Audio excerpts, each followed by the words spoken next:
Kalau saya agak tarik jauh seperti ini ya, ini kepala, saya akan zoom, posisikan untuk menghadap ke area parotisnya saja. Oke, jadi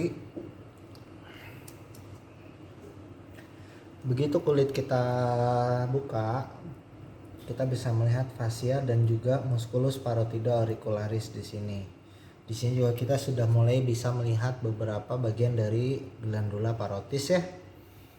Kalau musculus parotida auricularis ini kita buka, nah di sini kita bisa lihat salurannya, ini ductus parotideusnya.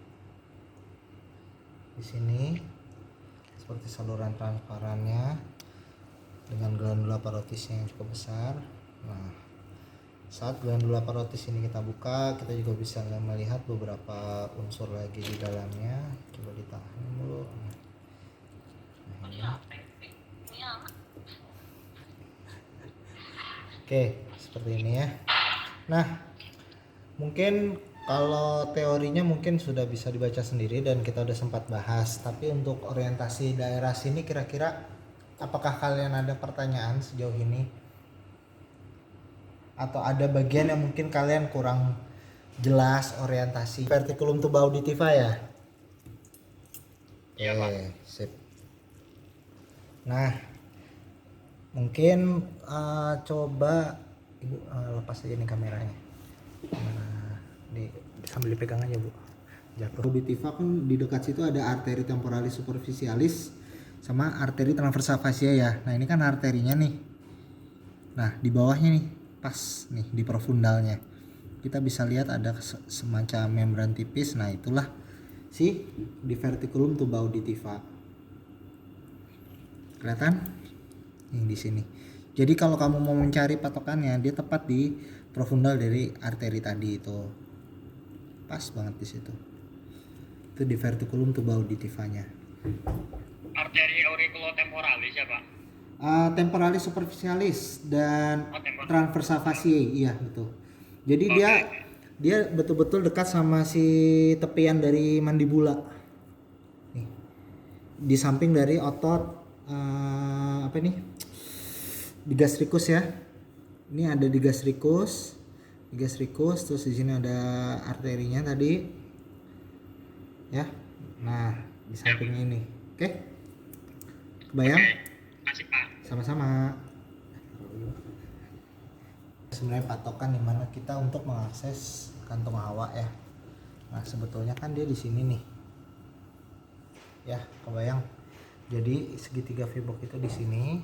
Nah, dia kan kaitannya saat terjadi penimbunan cairan ya. Jadi saat terjadi sumbatan bisa dari glandulanya atau infeksi di area ini.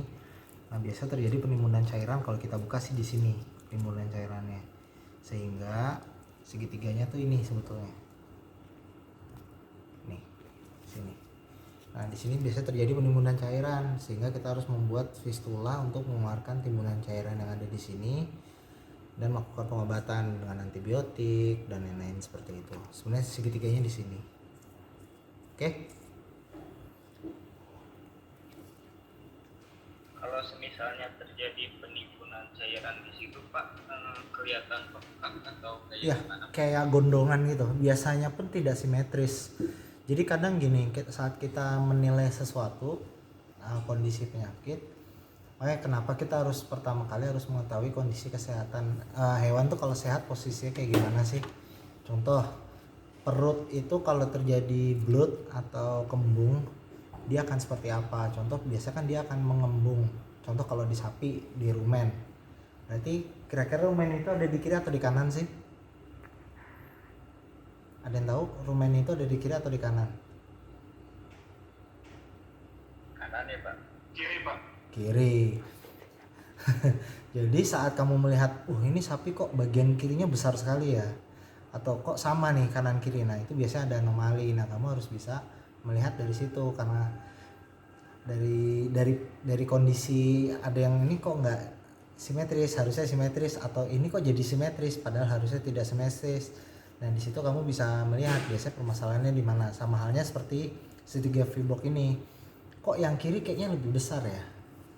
Nah begitu itu kamu pegang, kalau ternyata kalau terjadi peradangan gitu kan biasanya ada tanda-tanda lain kan, seperti panas gitu ya, atau ada konsistensi yang apa padat, atau kalau dipegang hewan merasa kesakitan. Nah dari situ kita bisa cek lebih lanjut, oh ada kemungkinan terjadinya penimbunan cairan. Nah nanti kalian akan banyak belajar itu kan di diagnostik ya, ilmu diagnostik.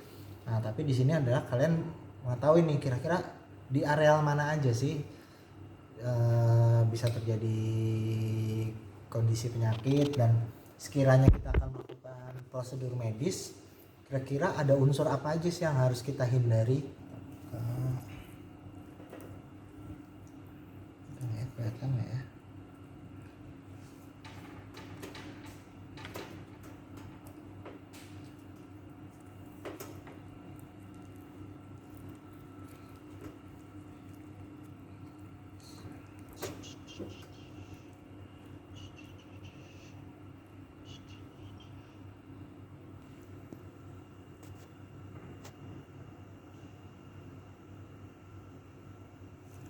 Serusan di atas sini deh.